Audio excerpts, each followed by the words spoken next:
So hopefully you guys can hear me okay. We're going to test this out. This is a hand knurler. So what this will do is we'll cut grooves into the material, and it'll help with the handlebars and clamp on a little better. Usually these tools are like 250 bucks. This one was 90 on eBay. And some guy made it. So we're going to try it.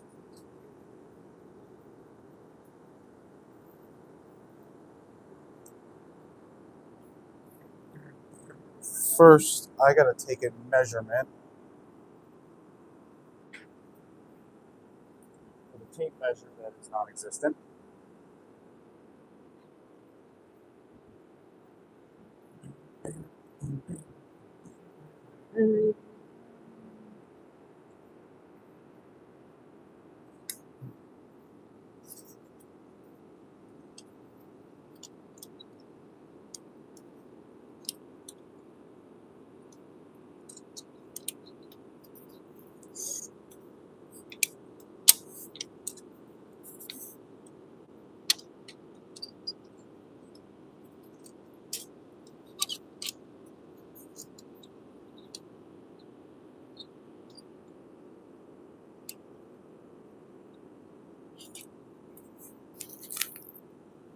Oh, this is being a pain in my butt already.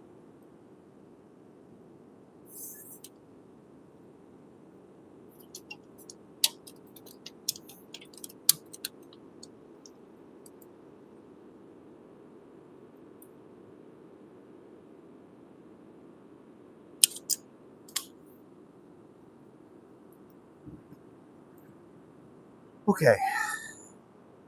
So the handlebars are a 5-inch center. First, I got to find the center.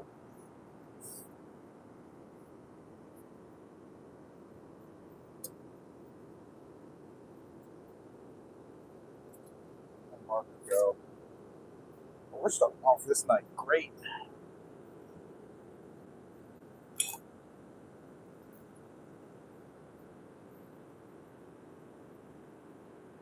Just had my marker.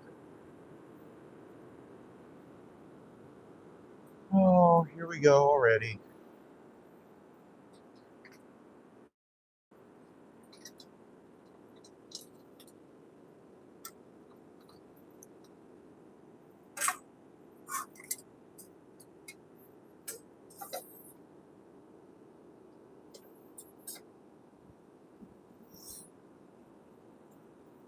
I literally just had my marker. Like, not even a second ago.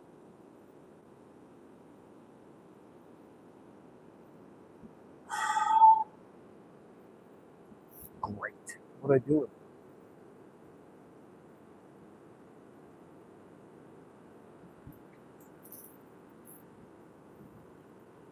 It is in my pocket. Yeah. All right. So I've got 6-inch center.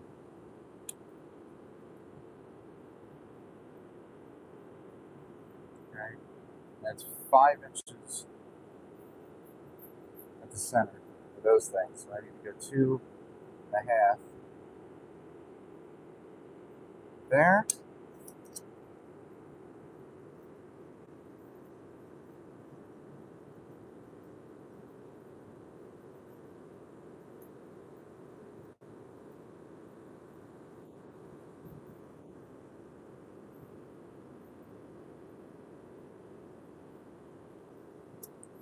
Okay, so I have my marks.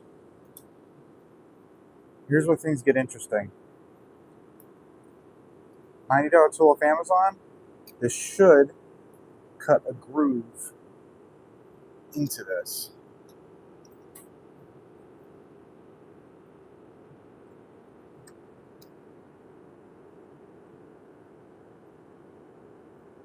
The question is, what direction do I go with it? Make sure everything is tight.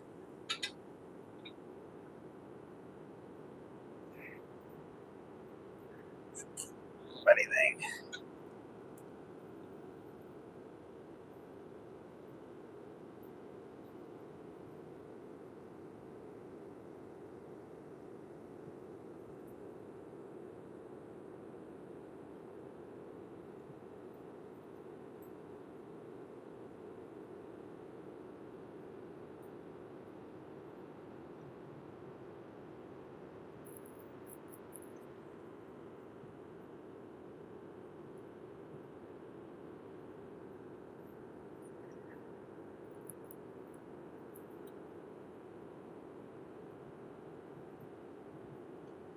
looks like it's actually working quite beautifully. Now my question I had was, is this going to walk itself up the pipe, or if I'm going to have to adjust it every time I get the grooves cut?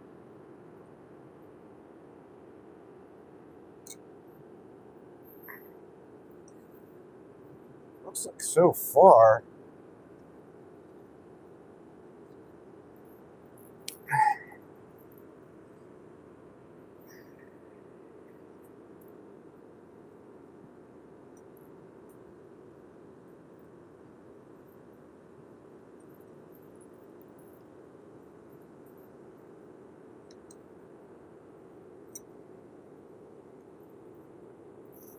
it's working pretty well.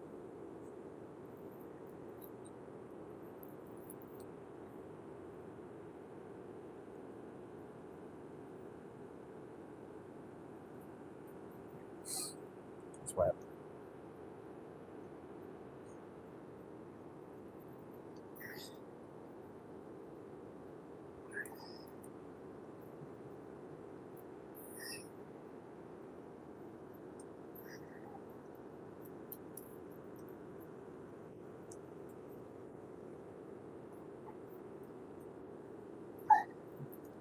That's about as deep as she'll go. All right.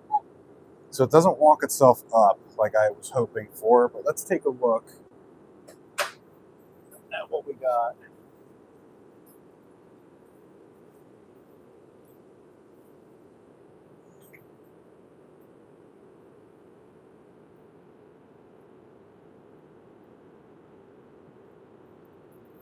I'll tell you what.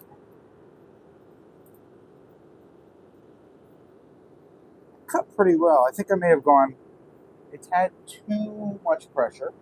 Just a tiny, tiny bit. I'll show you what I mean. So, I want to focus.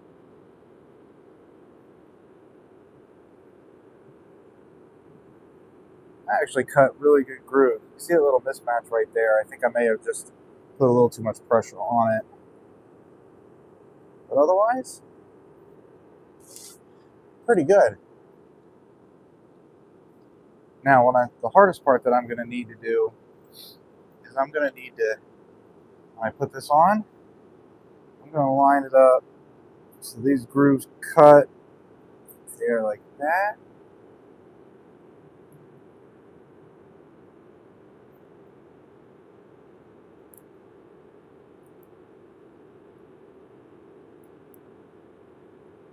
See if it catches. Yep.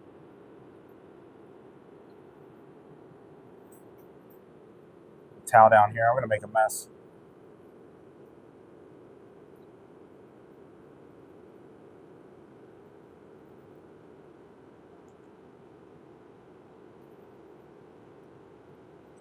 Just get it started. See if I can get it to walk. That would be awesome if it did.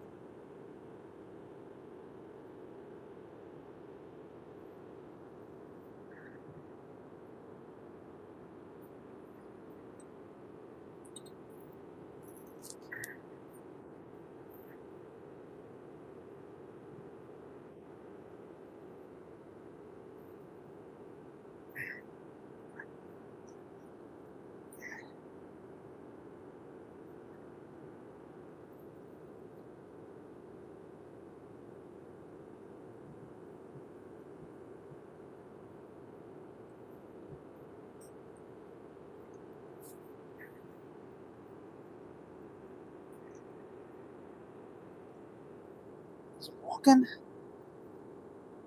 Not really. No. Matter of fact, I'm kind of screwing it up doing that.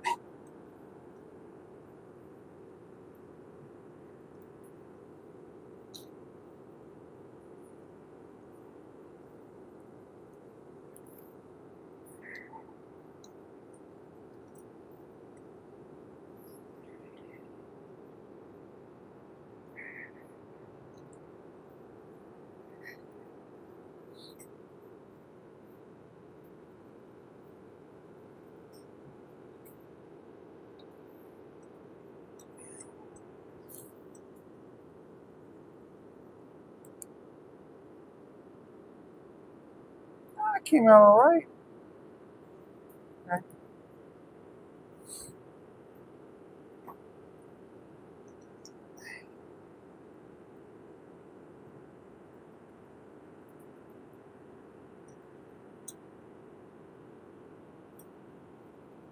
Not too tight, but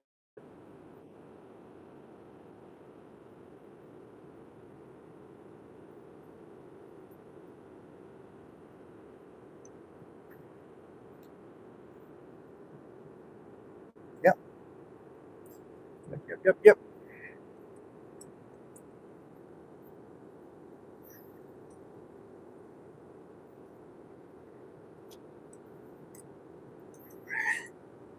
Keep going the same direction. Go ahead. What's your question?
You can ask me a question. Hopefully, you can hear me all right.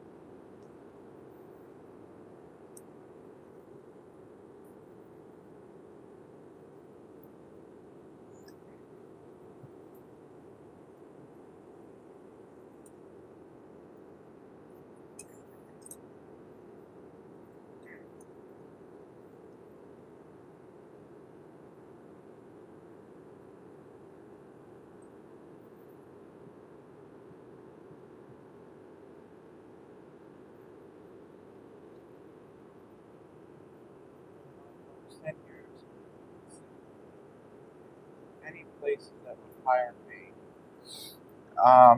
That is a very, very good question. I guess you don't have to give me any of the information you don't want to, but it would depend on kind of what record you have, um, and what your past 10 years has been like. Yes, to answer your question, there are places that would hire you. If you were looking for work in the welding industry, I would not be looking straight to become a welder. I would look at getting into a company, a mechanical contractor of sorts, whether it's for structure or for pipe, and start out however you need to start out, whether it's labor, operator, fitter, what have you, and go from there.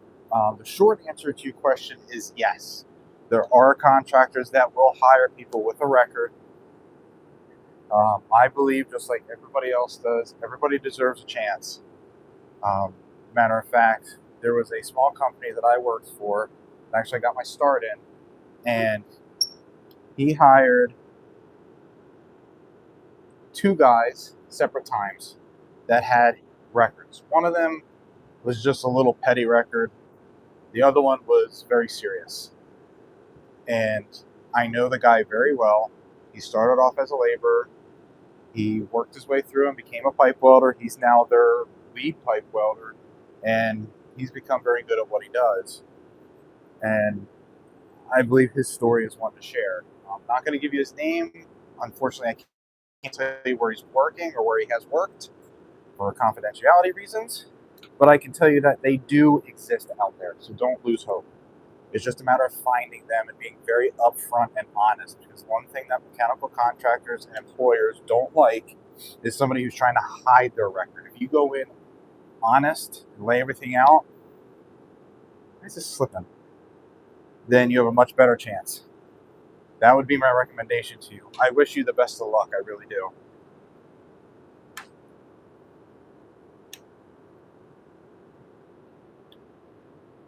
It's slipping.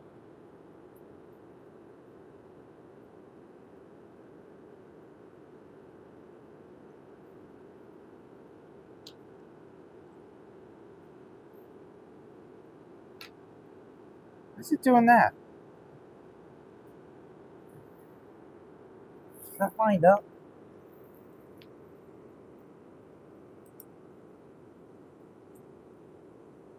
It's lined up pretty well. Yeah, as long as you're just upfront and honest and lay everything out and not try to hide it, a lot of people will see that as a good thing. But just look for the mechanical contractors, the smaller ones, to get yourself in there. Because once you get yourself in, that's the hard part. Once you get in, you'll move your way up through.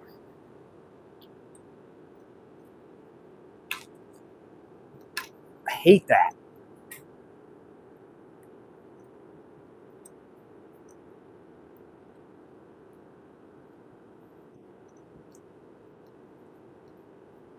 Maybe that's the way to do it.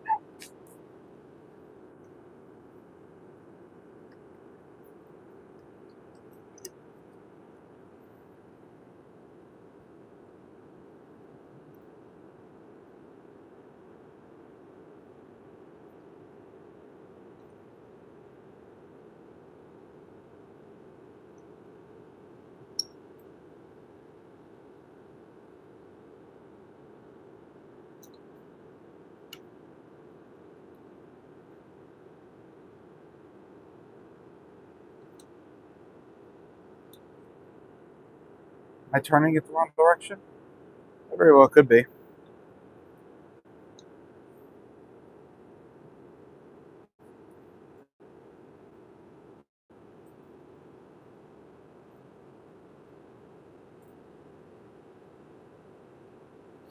Yeah, this is true. He's got a point. And then, the biggest thing is just getting your foot in the door somewhere and getting your name out there. Because once that happens, you get your name out, you show what you're worth, then it'll get out there. I would recommend not going to factories, but if that gets you the work and you need the money, it's the quickest way to get it.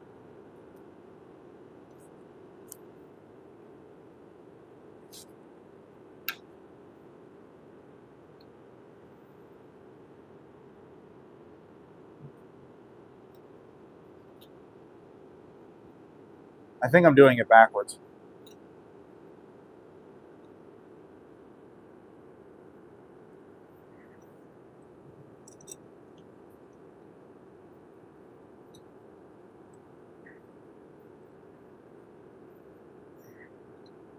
Yeah, I was doing it backwards.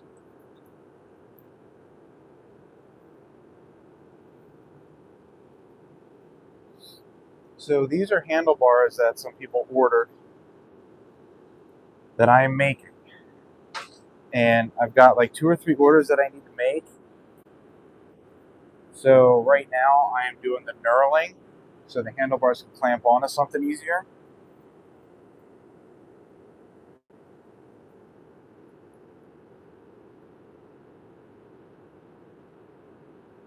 Yeah, so I was going backwards, so the knurling ended up a little smooshed. But that's okay. It came out, honestly, it came out pretty good still. All things considered, it being hand knurls. I'm going to start in the middle with this one, and we're going to see where it goes. I think it should be able to walk itself down. So we're going to try it.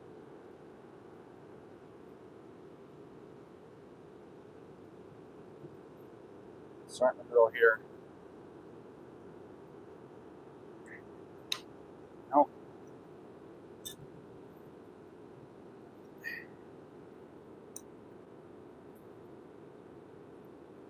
So learn it really quick that you don't need to put a lot of pressure on it.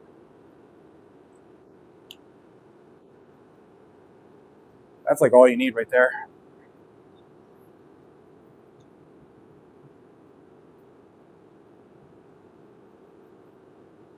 Keep it at that.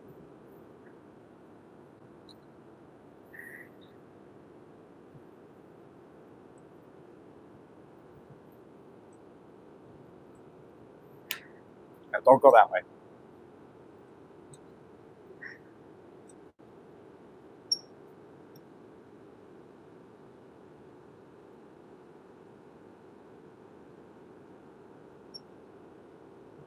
Should keep catching. Okay.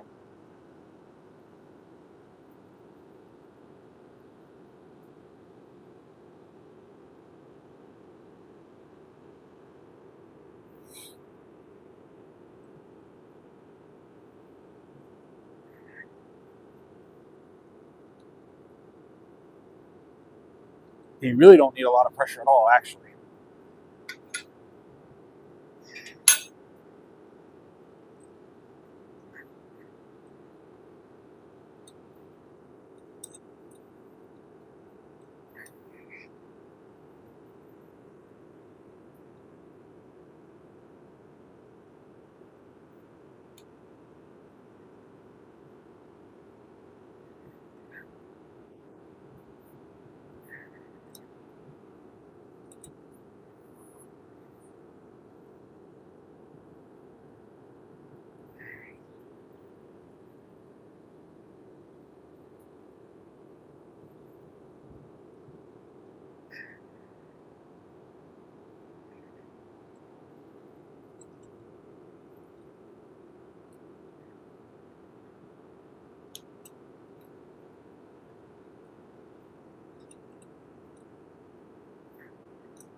This one's coming out a lot better.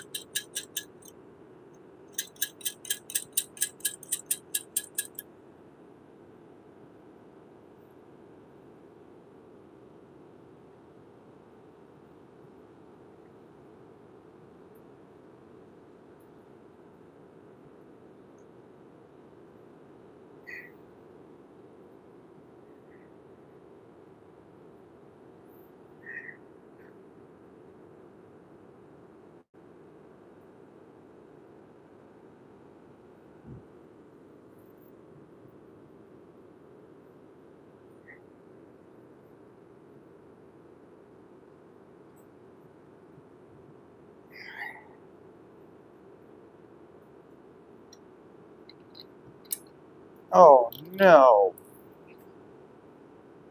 Did I break it? What came out?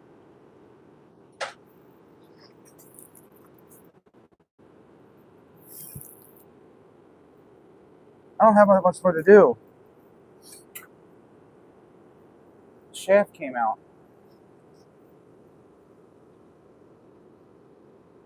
Why did it pop out like that? Alright. Hold please.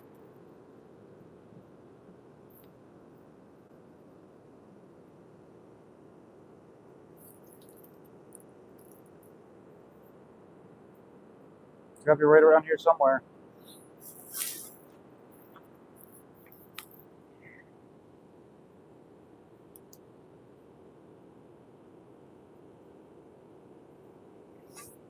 Couldn't gone very far.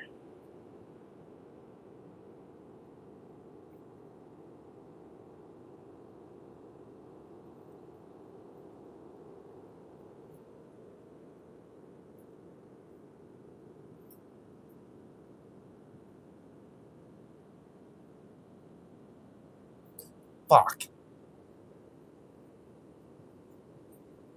the shame of it is something drops on this floor, as clean as the floor may be. Finding that thing is going to be damn near impossible.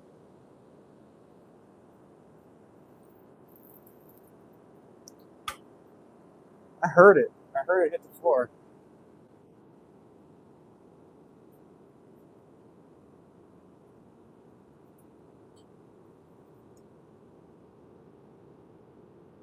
Nope, that's not it.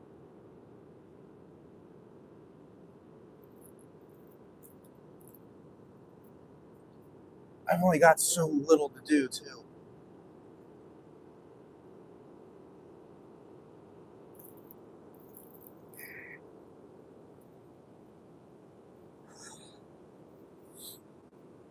God damn it. Did it break or did it just fall out? It just fell out.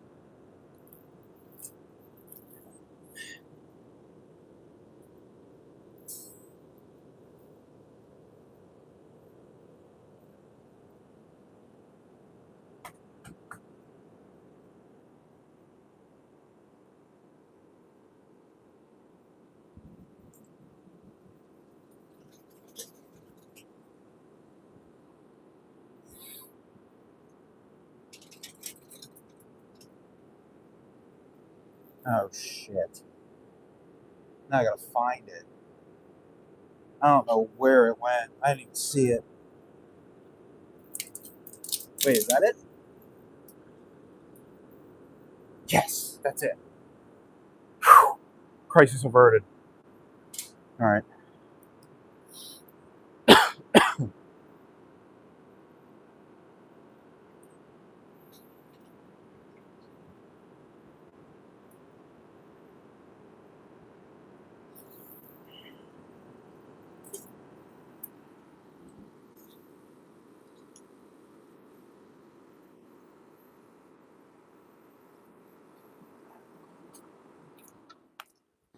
Turn that noisemaker off.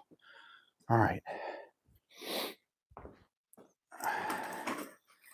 Problem is not solved yet, but the crisis is over. All right. So far, so good. I did lose my shaft. This is the shaft. So they machine these things. It's got a little flat edge, and there's a set screw in here. And I just need to put it back. I didn't break it yet. I think it's a little wobbly. It would have been nice for it to be a little bit tighter on that.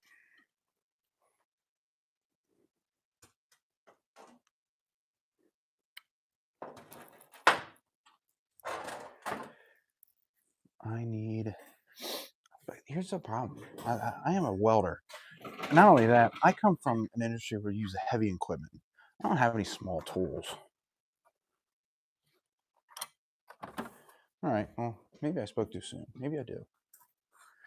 I'm going to set this back the way it was, at least close to. Flat end up. See how tight of a fit this is. Okay, that's in. Okay, so I just need to adjust that set screw. And they're Allen keys. There's one thing that I have is Allen keys. Lots of them. And I'm pretty good at guessing the size that I need.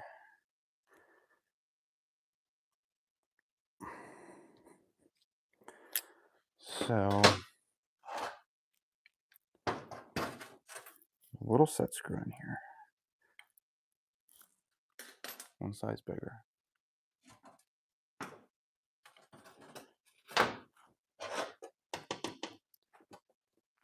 Note to self, these fall out easy. They did use standard sizes. Wow. Usually I get these things, they use metric for some reason.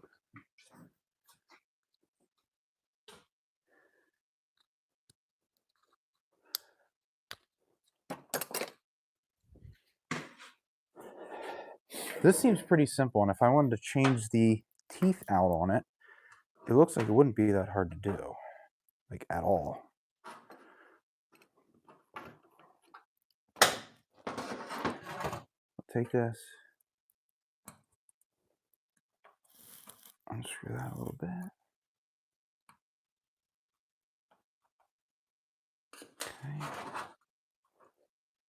Come on now.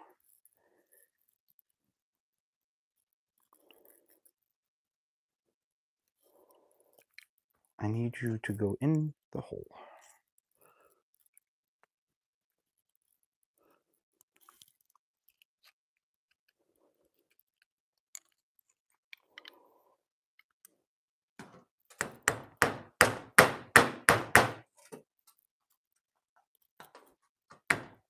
Ha! I got you.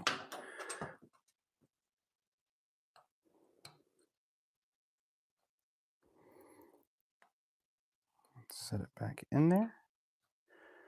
I'm gonna make sure this is good and tight.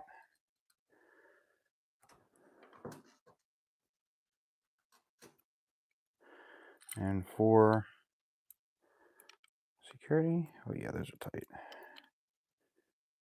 Good. Okay. Problem solved. I have, let's take a look at these knurlings here. I mean, they look pretty good. I'm not gonna lie. I was definitely pushing too hard down here on the bottom, but that's all right. I've got one more, looks like one more row to do. This time I'm gonna put it the other way around. Get it set in there. And I just need to line the wheel up so it lines up with these grooves. And honestly, it's proving not to be as difficult as I thought.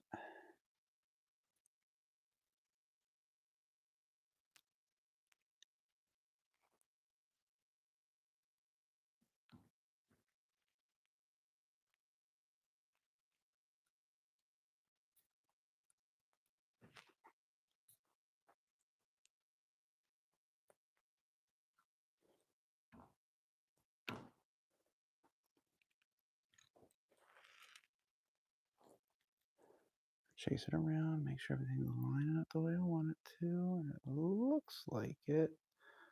All the marks are where I want them to be. Cool. All right, my little towel down again.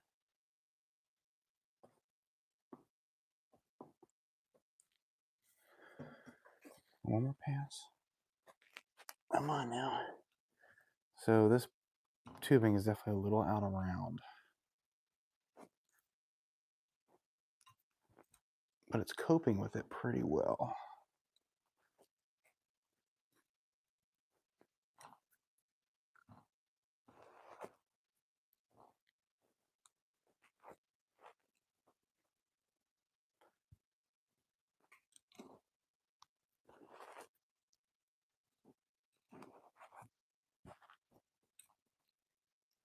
Yes. A little bit more.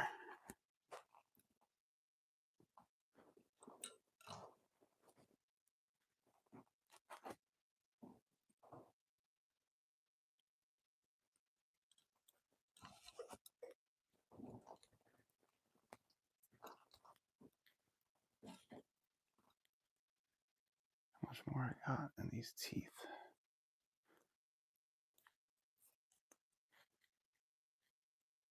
Definitely more.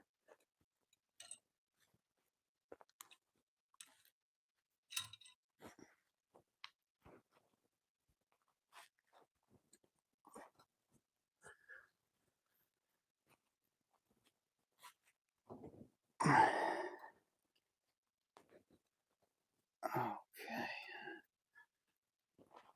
Okay.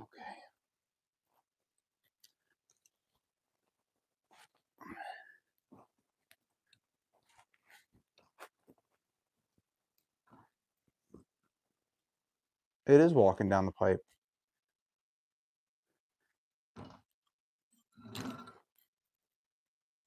Yeah, it did walk itself down. But good news is, I think that came out all right.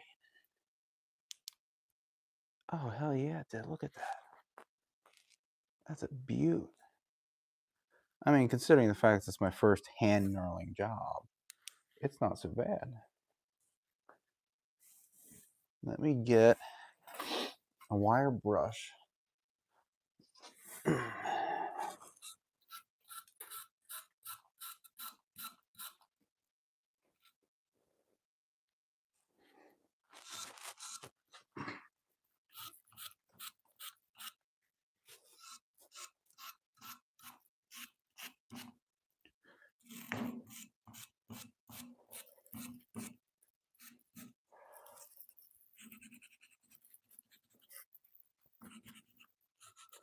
Not as seamless as I would have hoped for, but in the end, it'll definitely do the job. I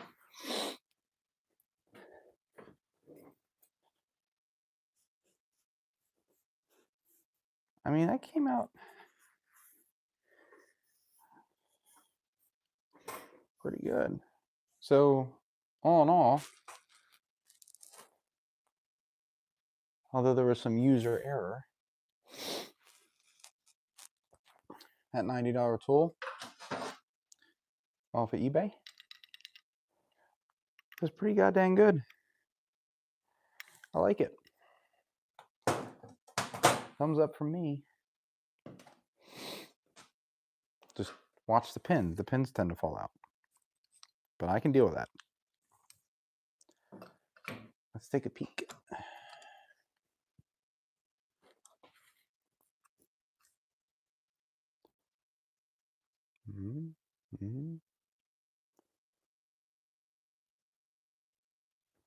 I think they'll clean up pretty good once I put a wire wheel to them a little bit. Get my Dremel out and clean it up a little bit. By hell, not too bad.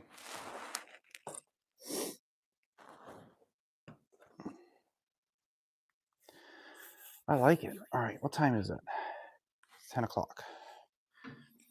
So this, for the time being, yeah, I definitely pushed too hard here. You can see that.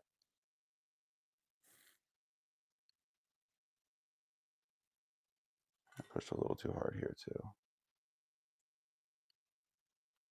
All right.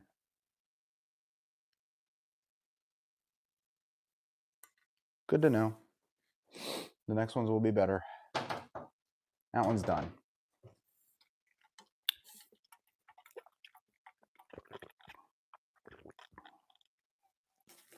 How lucky for you guys. You'll be able to get to see me weld a little bit. Hopefully without catching anything on fire. That wouldn't be fun.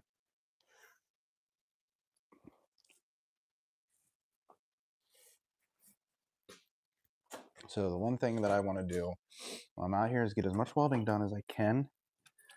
So this is part of the handlebar. These go right in like that. So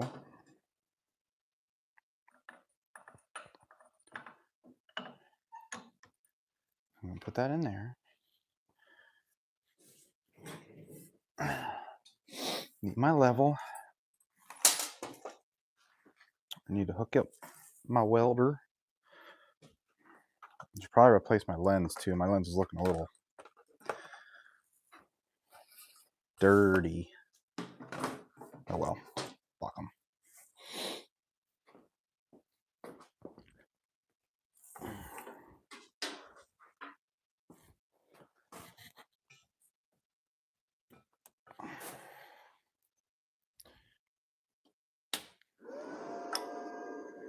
It should still be set on the settings that I had the other night.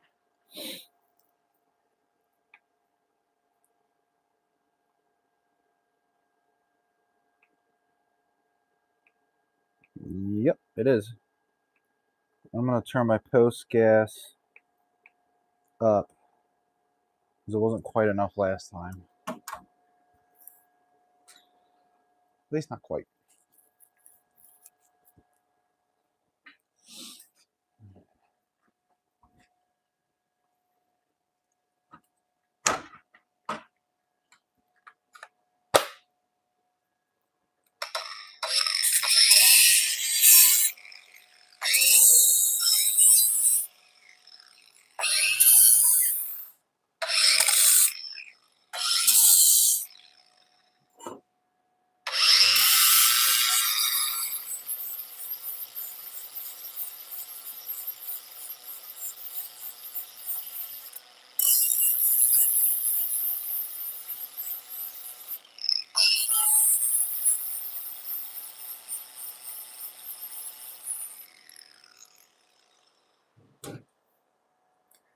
That's going to go in just like that.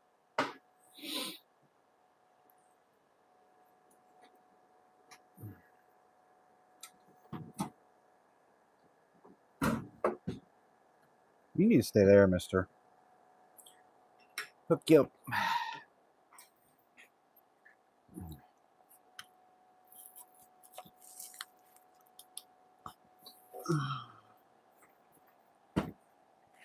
Gloves. Level.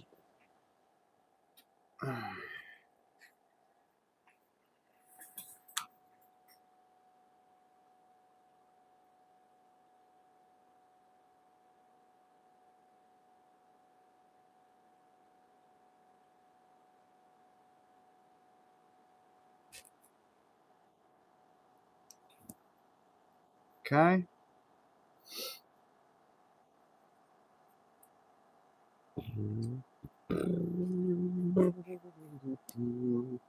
I don't know where my filler metal went. What the fuck?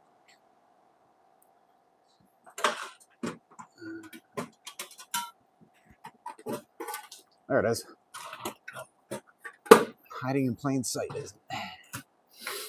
They're using, this is 1018 chromoly, and I will be using regular 2% thoriated tungsten. That seems to be a tiny bit contaminated. Shit. And good old 70S6 with 1018 chromoly. I could also use 309, but it's not really necessary. So I'm gonna get this tacked in here.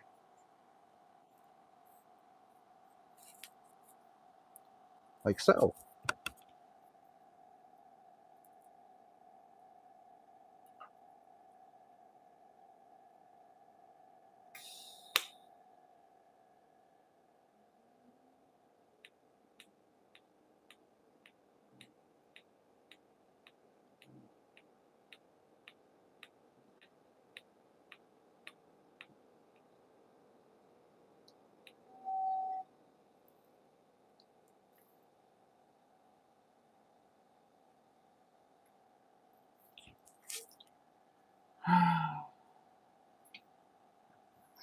Okay.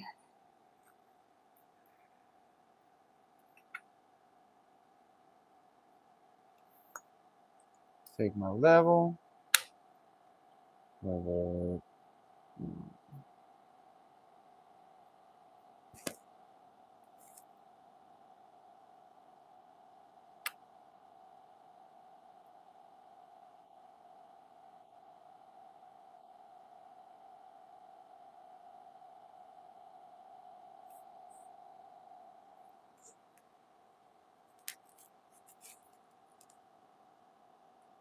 Right there.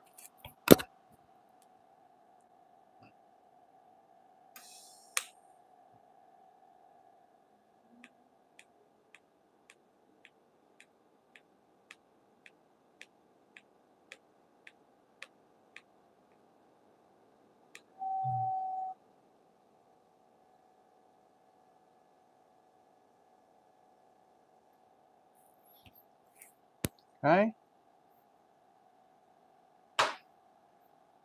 And then, of course, the dreaded, because I got 2 tacks in it already. Hopefully this is close enough.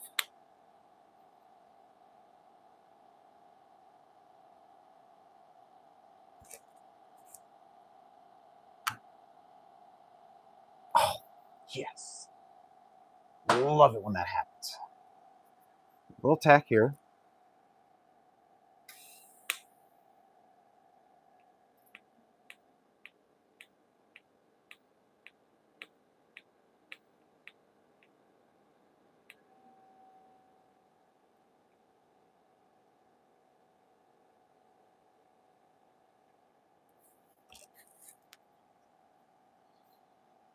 And then I get to go to work now. Yes. I love doing TIG in my garage, but is it peaceful? The only noise I'm getting is the fan of the machine, which this one's quieter than most, thankfully. But yes, I think you You get me.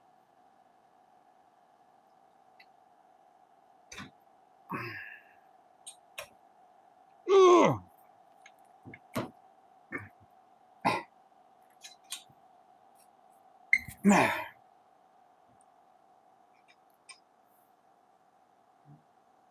I'm going to turn it up just a wee bit because when I was doing it not yesterday, but a couple days ago, it just wasn't quite enough punch. Now, this fill wire is a little bit bigger than I care to use on something like this. So I'm going to compensate with a little bit of extra heat. Not typically my favorite thing to do, but that's what I got to work with right now. I got 035 MIG wire, but it's a little too small, so.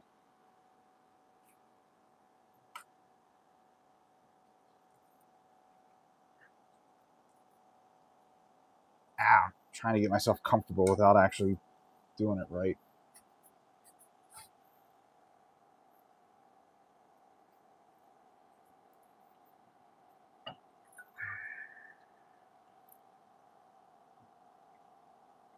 I can get comfortable there.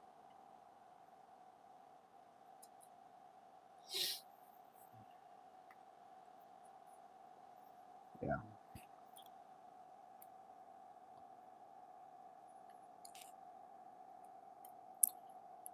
So with this wire, I'll be able to just lay this in without feeding it too much.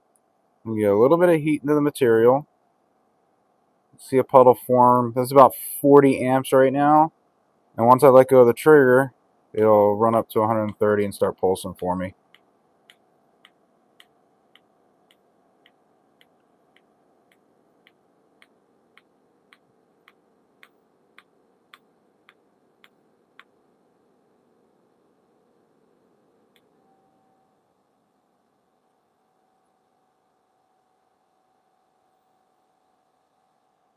Gas is a little higher than I want it to be.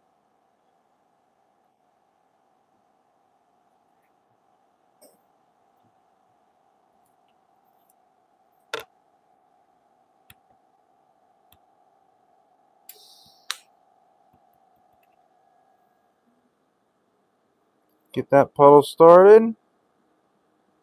Let go of that trigger. Give me that 130 amps I'm looking for right now.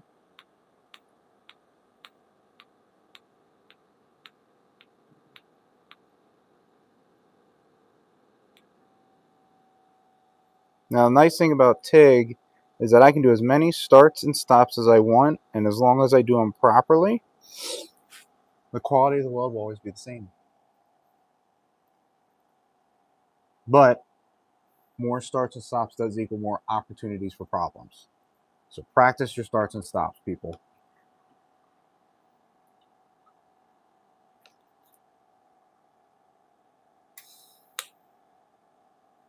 Get that bent around. Let's go.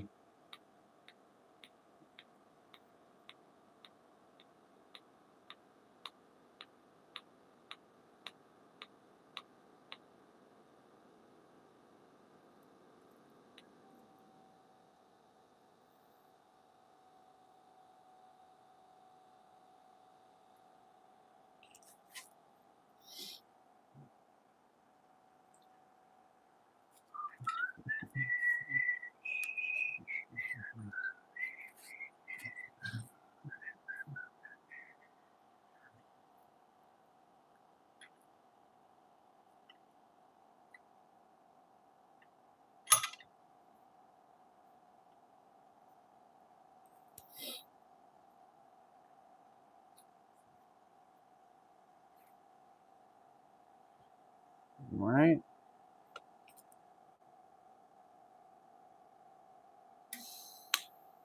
The nice thing about these machines, especially with the one that I'm running, is that I can set this up to do exactly what I want to do, so I can do less work.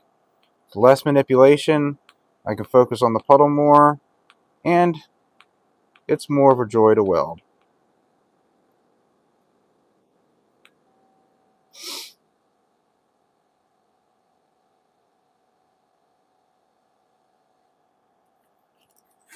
Now, I could be a lot faster if I wanted to, but I'm just enjoying my time. This is calming to me. Is it good practice to overlay your start where you stopped? Yeah, so what you want to do, and this is what I'm doing here, with TIG at least specifically, if you have high frequency, okay? If you're doing a scratch start or a touch start, it's different. Too high frequency, I'm going to start right at the stop that I was. You'll see this little dip in the puddle. That's where my arc stopped. I'm going to restart there. I'm going to back up just a tiny, tiny bit just behind that stop. And then when I let go of the trigger, that's when my full amperage comes in, and then I start moving forward as normal. You don't want to start right on top of it because it'll give you this little like pimple looking thing.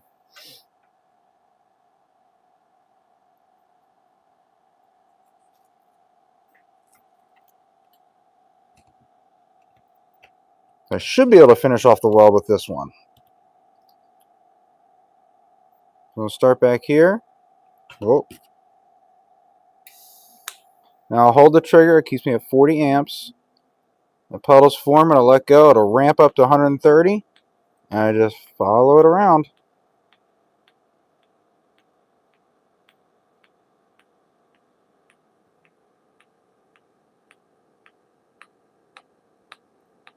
Not quite.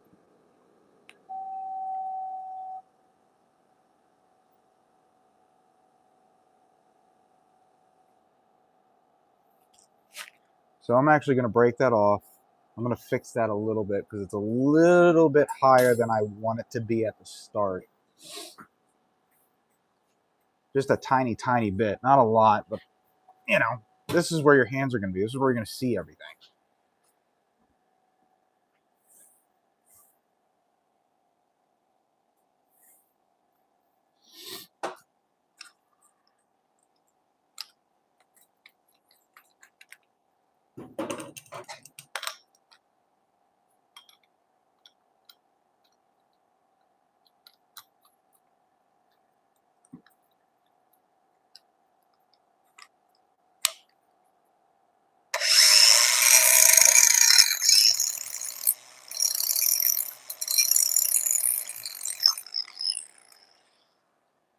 That's it. Stick is kind of, you're speaking my language now. So stick is the same thing. Now, when you start that rod with stick, you want to start ahead of your puddle. Start ahead of where you stop, like an inch at least. Strike it there. Get that rod fired up as you drag back. And then once you drag back to where you stopped, that rod should be at full amperage, ready to rip. And then you can just start right away. You don't want to wait for it. You don't want to sit there and wait for a puddle to form. You want to start an inch or two ahead. Once you get that arc lit, drag it back, let it fire up, get it warm. And as soon as you get to that stop, you start going. No waiting. So I'm going to finish this off. I could leave it there, especially since that's on the bottom, but it's got to look pretty.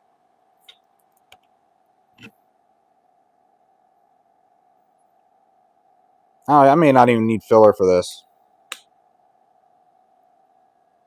Arc's dancing around on me a little bit. Come on. There we go. Let's get some heat in it. Let's let her rip now.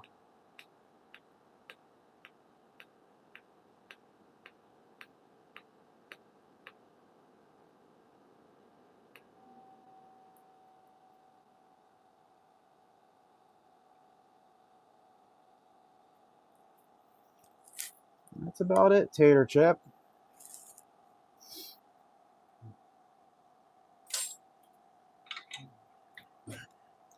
That is one handlebar piece done.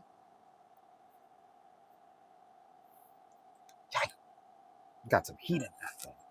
Now, like I said, keep in mind, this is a chromoly steel. This is very close to being stainless without actually being stainless. So it's going to have some color to it. Whoops.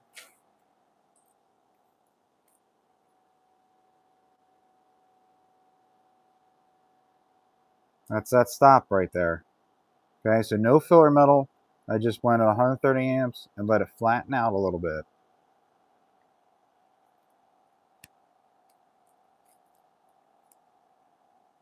There you go. It's not as hard as it seems. It just takes some practice and a little bit of finesse, understanding the puddle a little bit. But that one's even better than the other one I did. Which is a goddamn shame.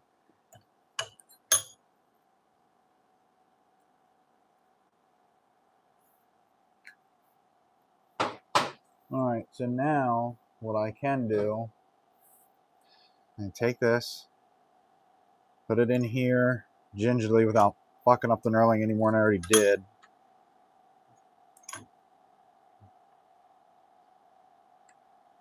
Okay, I'm going to level this out.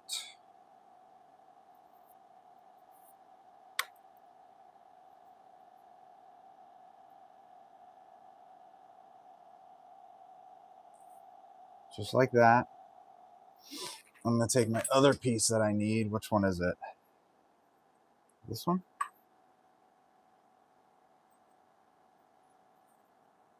Yeah, it's that one. Okay.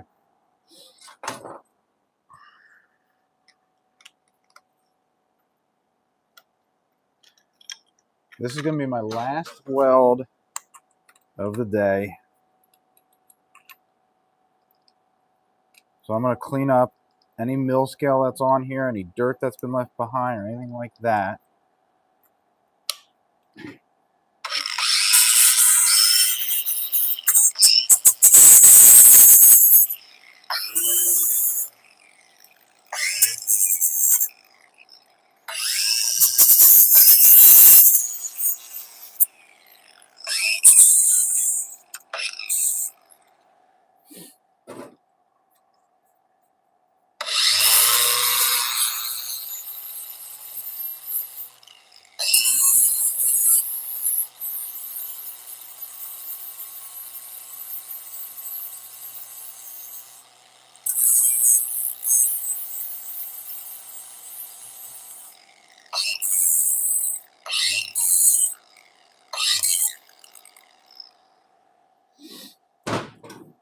All right, so now comes the fun part.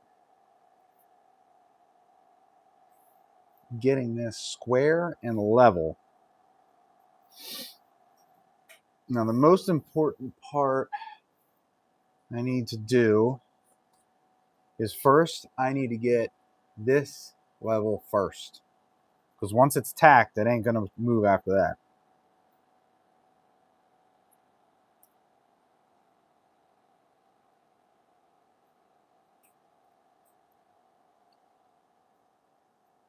Let's see. That's going to be the hard part.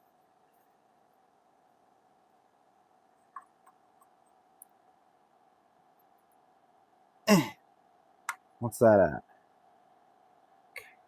So I'm going to keep this on there. Do my best.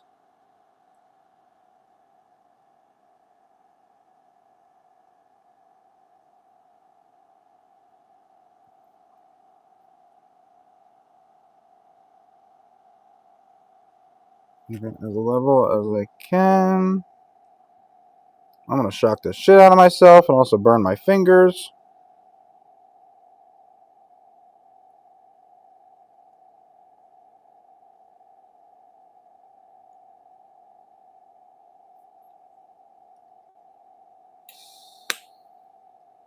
Oh, yeah.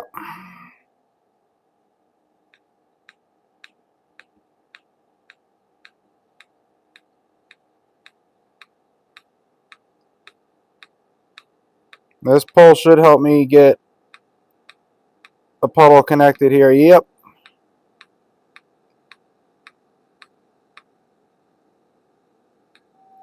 I got a tiny tack. Oh, it's hot.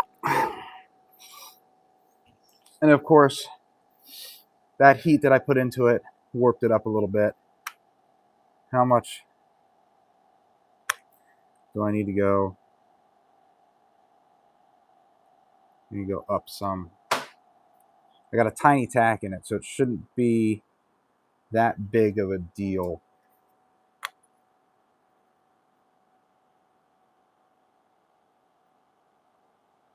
Oh, I got it.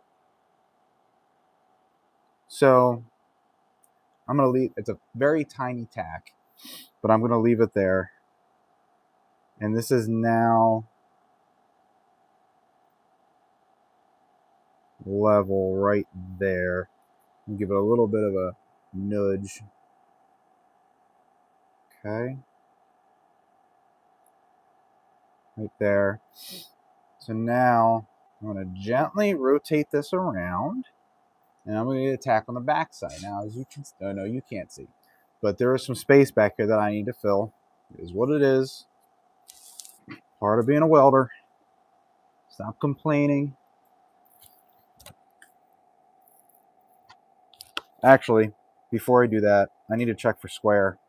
It looks pretty square, but I got to check.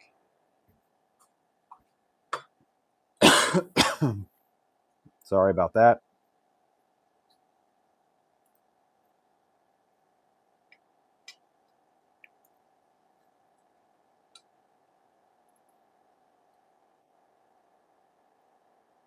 That is pretty goddamn close.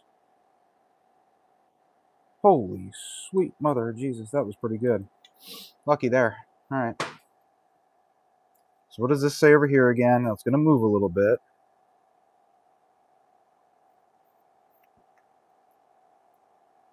1.5. What's this say? 1.5. Okay, so we're matching, which is what I need. Not going to get a big tack. I don't want this to move too much. Just enough to hold it.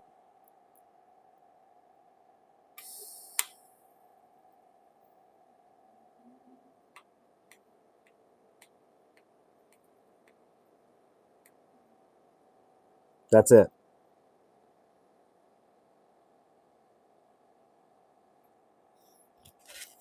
Make sure it didn't move. Nope. We are good there. Wonderful. All right. So now that should be good. That's at 0.1. This is at 0.1. That is beautiful. Our rotation looks good. I'm going to get a bigger tack inside here. Let's check for square again, make sure it didn't move.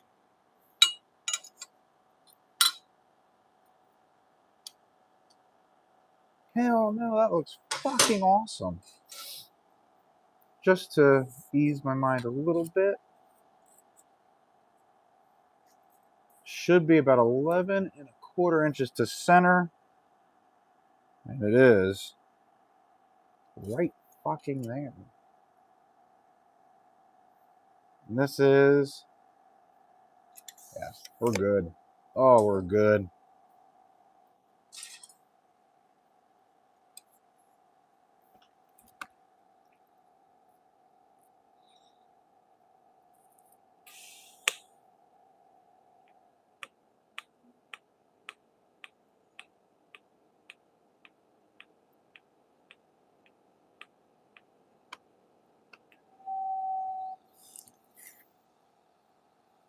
That's all the tack I need for that. Okay. Now, does it need to roll any? No. It's right where I want it to be.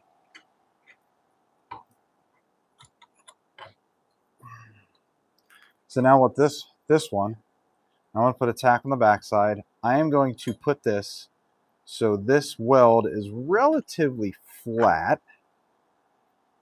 Like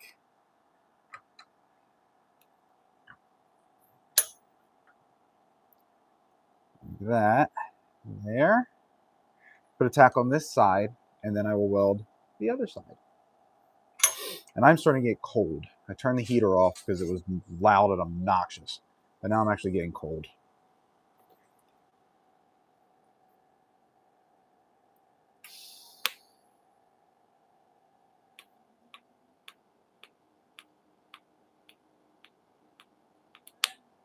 Oh, I dipped it.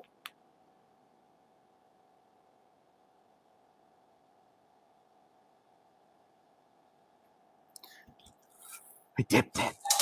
No bueno.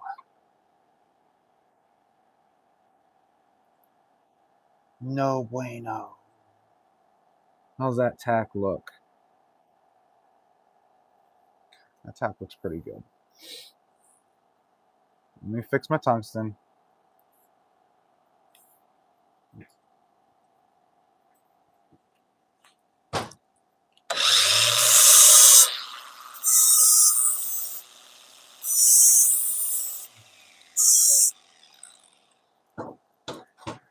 Right. And we're back to welding. So I'm going to weld this one out. Like I said, I got some gap to fill. Not going to be a big deal. But this pulse setting is going to help me out tremendously. That gas is going to help me out tremendously. And we're just going to go with it. Now, I can see that I have a little bit of IP, or I should say IF, right there at that tack. So I'm going to get rid of that so I don't end up with an issue to tie in.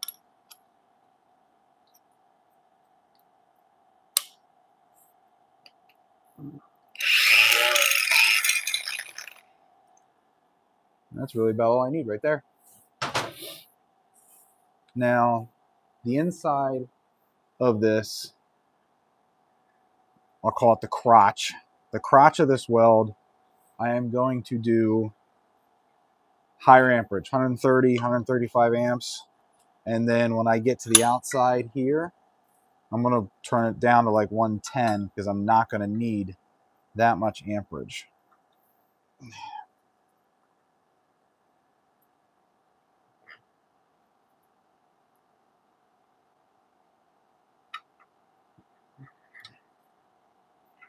I also don't want to clamp this thing so hard that it's eggs. Can't get it in there. That it eggs it out. So I'm trying to find a way where I can clamp this thing. I'll be able to get it like that. That should be fine. So I'm going to get the crotch of this thing first. Get that out of the way. Get the high amperage stuff out of there. Right here. And then I'm going to wet that tack in. Can't see that side. All right.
Okay. Definitely got that in there good. So now I'm going to take this and I'm going to put it so this weld is flat, make it easy on me. Because everybody likes an easy job. Nobody likes to make things difficult on themselves. I'm going to run this at 130 amps and then I will turn it down once I get around the backside because I don't want to burn through all that nonsense. I definitely got some gap to fill there, so just like I did on the other side.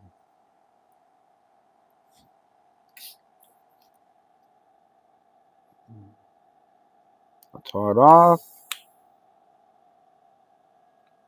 That's got to wet in some before I add filler. There we go.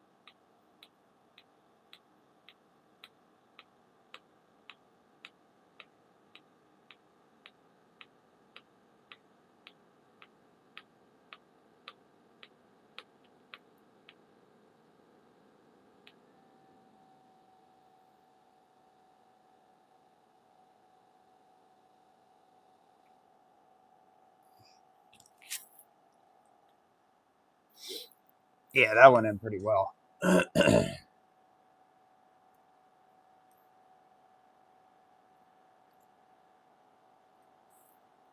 So now I keep the pulse the same, but I'm going to turn my amperage down to like 110 because there's a little bit of space I got here.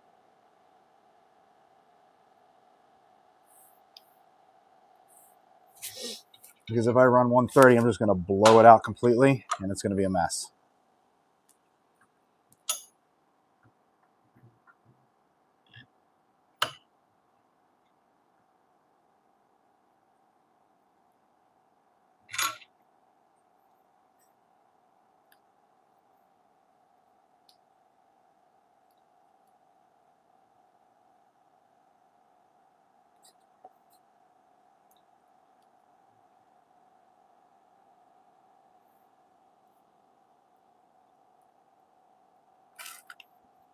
Come on now.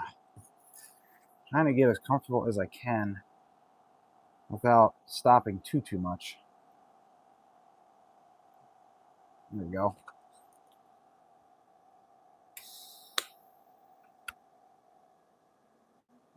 Yep, swirl around a little bit. There we go. And then let her rip.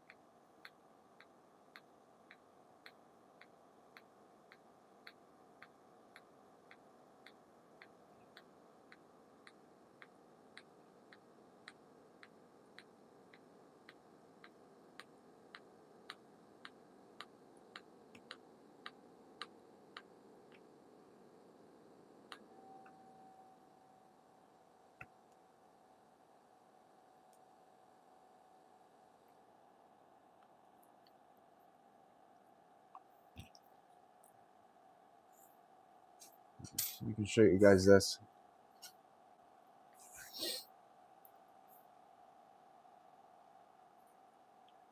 So I'm going to keep my pulse settings the same. You can see that gap that I have there. So that gap, that's the reason why I have it turned down a little bit, because I can feel it a little better, a little easier. Now you can see it's getting hot, so I'm actually going to turn it down just a little bit more. And I'm going to turn my pulse down just a little, just one more hertz. So 0.8 hertz. Duty cycle, we'll keep it at 50.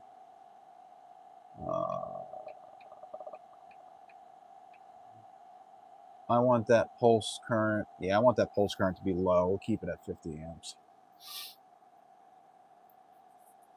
Now fill that gap in. And then once I get to this tack and lay it down some,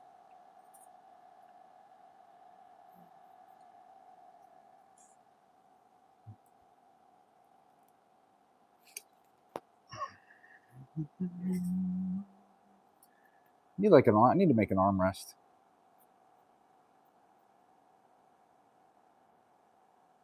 There we go. All right, let's not have that move on me. That'll be catastrophic.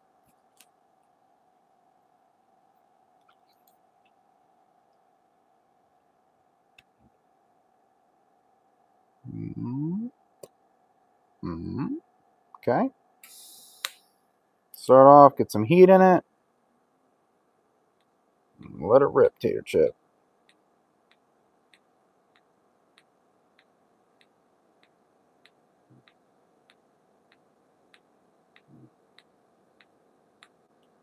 Oh, it's getting hot. I got it though.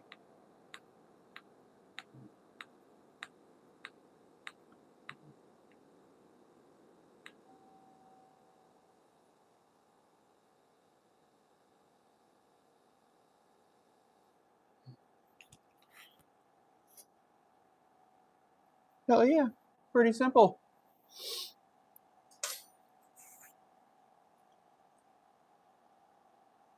There you go. Filled in nicely. And simple. That up there is a little bit of gas scarring. That's not undercut. So don't yell at me. Gas is set a little bit higher than I would care for, but we're making it happen. So now what I'm going to do, I'm going to lay this like this. And I'm going to lay the heat to her and tie it in nicely. So we're back up to 130 amps. I'm going to run uphill a little bit just because of the way the heat's traveling. And I'm going to turn my pulse back up. And we'll keep it at 50%.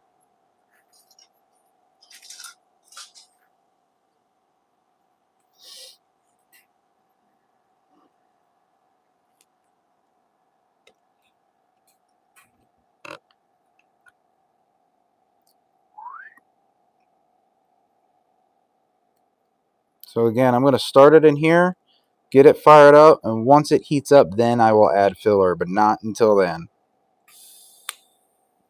Getting it started. We'll see that puddle form. There she be. Let's let her go.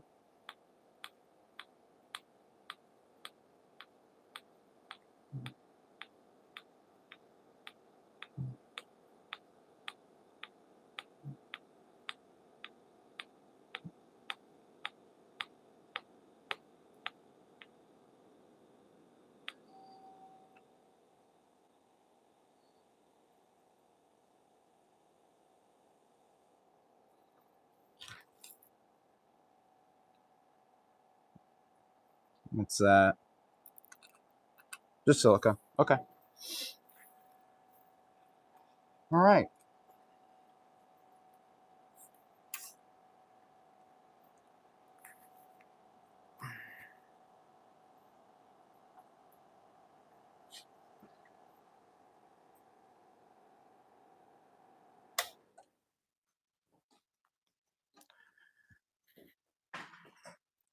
That's that, at least for tonight.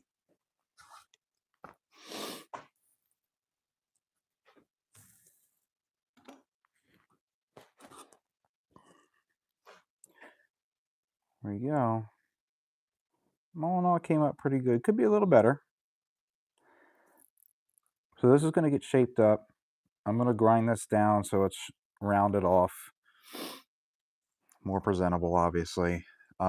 These welds are also going to get ground down so everything is flat because I kind of want to make it look like one solid piece. I will show you my example. Looks awesome. Thank you. So I made these handlebars a couple of years ago for myself, and now I stick welded them at the time. And yes, my bike is very dusty, but this is what I'm making. I'm making these handlebars here. All right. So the idea is to make them look like one solid piece. Yes, I would love to show my welds off, but that's just not the look that I'm going for these handlebars. Now, there was something else that somebody contacted me about.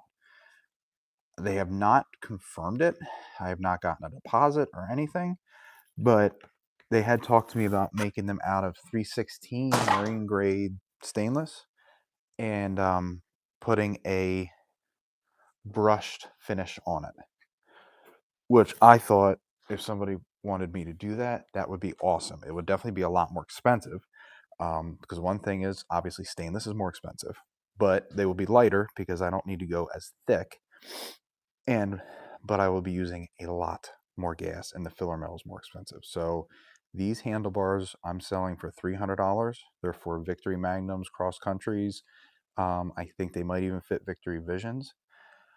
So if anybody wants a set, message me, email me, however you need to get a hold of me, and I will make you a set. I have enough here.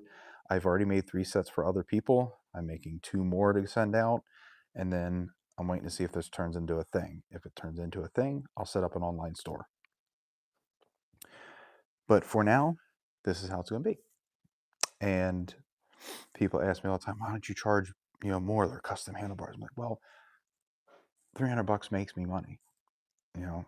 It's a lot of money in materials, a lot of money in gas and everything, but this is my hobby. This is my cool down time at the end of the night. This is what I do in order to put myself down, slow myself down so I can sleep. So I see this as more of like a hobby. Not only that, I don't want to charge people an arm and a leg for these things. You see the handlebars that are going for sale. They're, for my bike specifically, these handlebars, from another manufacturer, they're $700-800. It's insane. $300. It's $180. Well, no, it's about $100 in material, and then my time, filler metal, gas. So yeah, $300 is a deal, but hey, keeps me busy. For stainless, do you have to use 90-10 mix? No. For stainless, it is still 100% argon. And then I would actually have to back purge it, so I have this filled up with argon on the inside so it doesn't crystallize or get a carbide crystallization to it, which will make it very brittle. So I have to purge the backs inside the handlebars to do stainless. That's what's so expensive about the gas, because you use a lot of it. This I will use probably